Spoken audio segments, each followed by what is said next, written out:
এদিকে সপ্তম দফার ভোট শুরুর আগেই উত্তপ্ত হয়ে উঠল বারাসাতের কদম্বগাছি।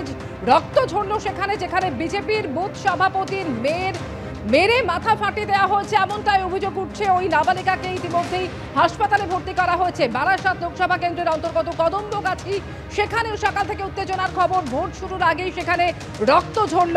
যেটা জানা যাচ্ছে, কদম্বগাছি গ্রাম পঞ্চায়েতের কয়রা শিবতলা, সেখানেই ঘটনা ঘটেছে। বিজেপির বুথ সভাপতির মেয়ের মেরে মাথা ফাটিয়ে দেওয়ার অভিযোগ উঠছে বারাসাতের কদম্বগাছিতে। আক্রান্ত নাবালিকা হাসপাতালে চিকিৎসাধীন। আজ সপ্তম তথা শেষ দফার নির্বাচন। আপনারা জানেন, বাংলায় 9 কেন্দ্রে আজকে ভোট গ্রহণ হচ্ছে এবং এই 9 কেন্দ্রের মধ্যে রয়েছে বসিরহাট লোকসভা কেন্দ্র, যার অন্তর্গত সন্দেশখালী।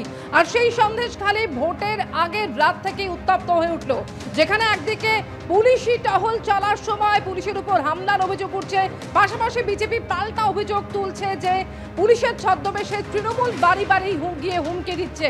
এবং একই সঙ্গে এরই মধ্যে বসিরহাটের একটি ফ্ল্যাট থেকে 19 লক্ষ টাকার জাল নোট উদ্ধার করা হয়েছে বলেও খবর। সরাসরি কথা বলবো, সমীরণ পাল আমাদের প্রতিনিধি রয়েছেন এই মুহূর্তে আমাদের সঙ্গে।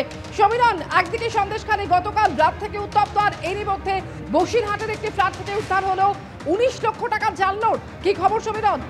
একেবারে প্রথমে তোমাকে আমি বলি যে সন্দেশখালী থানার অন্তর্গত বেরমজুর বটতলা গ্রামের বাসিন্দাদের যে ছবিটা, যে আন্দোলনের ছবিটা আমরা গত কয়েক সপ্তাহ ধরে দেখেছি, সেই ছবি গতকাল রাতে ফিরে এসেছে। এবং গ্রামের মহিলারা, তুমি দেখতে পাচ্ছ যে ভাইরাল ভিডিওতে লাঠি বাঁশ নিয়ে তারা রাত পাহারা দিয়েছে। এবং তাদের অভিযোগ, গতকাল তাদের উপর হামলা চালানো হয়েছে। পুলিশের বেশে তৃণমূল আশ্রিত দুষ্কৃতীরা হামলা চালিয়েছে এবং তাদেরকে মারধর করা হয়েছে। ক্যামেরাম্যান সুমন দাসকে দেখাতে বলবো কিভাবে মারধর করা হয়েছে, কেন মারধর করা হয়েছে আপনার। স্যার, আমরা মায়েদেরকে যখন অত্যাচার করছে, মারধর করছে, দেখলাম সব কালো ফেটি বাঁধা রেহেঙ্গার দল, শাহজাহান বাহিনীর দল এসে পুলিশের সঙ্গে পুলিশ আছে, তারা সবাইকে এমনভাবে মারধর করছে মেয়েদেরকে। মেয়েরা শুয়ে পড়ে বাবারে মারে করে চিৎকার করছে। তখন আমরা ছুটে গেছি, যেতে আমাদেরকে পুরো বাড়ি দিয়েছে, এই পায়ে দিয়েছে, পা ফেটে গেছে, হাতে আমি তো হাঁটতে পারছি না, দাঁড়াতে পারছি না, কোমরে বাড়ি পড়েছে।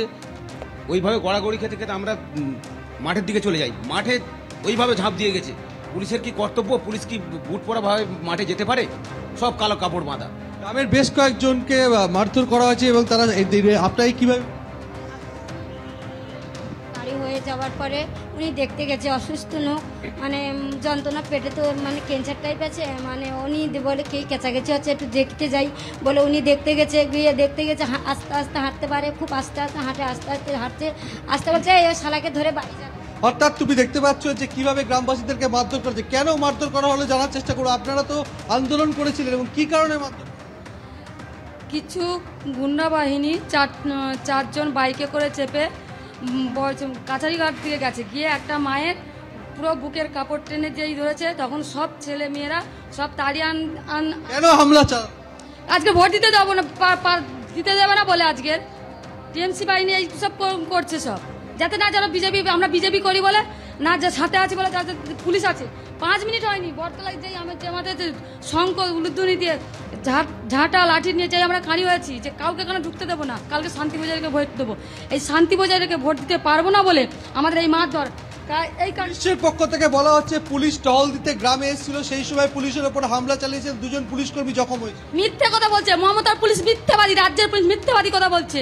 অর্থাৎ যারা ভোট দিতে যেতে না পারেন সেই কারণে ভাবেই তাদের ভয় দেখানো হয়েছে, এমনটাই অভিযোগ করছেন তারা। কিছু গুন্ডা বাহিনী তারা এসে হামলা চালিয়েছে, এমনটাই অভিযোগ গ্রামবাসীদের। অন্যদিকে একই সঙ্গে আপনাদের সামনে তুলে ধরবো সেই ভাইরাল ভিডিও, যেখানে রাত পাহারার ছবি ধরা পড়েছে। মহিলারা লাঠি বাঁশ হাতে রাত পাহারা দিচ্ছেন, দেখছেন সেই ভাইরাল ভিডিও।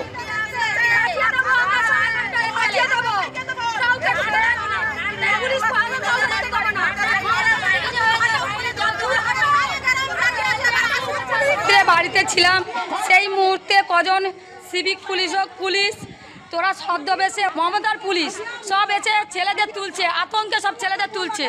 আমরা এই মুহূর্তে সবাই বটতলায় আছি। গুলি মারলো কী কারণে? আমাদের কি ন্যায্য অধিকারটা কি কেড়ে নেওয়ার জন্যে এতদিন কেড়ে নিয়েছিল, সেটা কি পারেনি বলে এখন কি ছেলে পুলিশ এসে মার খেতে হবে আমাদেরকে? আপনারা কি করছেন আমাদের জীবনের জন্য? একবার দেখুন, ভোটের পর আজকে যখন বলছেন, অনেক দিন আগে তো শুনেছিলাম ইন্দিরা গান্ধীকে চন্দন কাঠে পুড়িয়েছিল, আমাদের জন্য অন্তত একটু নিম কাঠ আনে। আর কি করবো আমরা, আর কি দেখাবো? আমাদের তো অনেক কিছু দেখানো হয়ে গেছে, আর দেখানোর কি আছে? ভোটের আগে নতুন করে উত্তপ্ত হয়ে উঠেছে সন্দেশখালী। গতকাল রাতে সেখানে টহল দেওয়ার সময় পুলিশের উপর হামলার অভিযোগ উঠছে। পুলিশের ছদ্মবেশে বাড়ি বাড়ি গিয়ে হুমকি দিচ্ছে তৃণমূল, পাল্টা অভিযোগ করছে বিজেপি। এরই মধ্যে সামনে এলো ভাইরাল ভিডিও।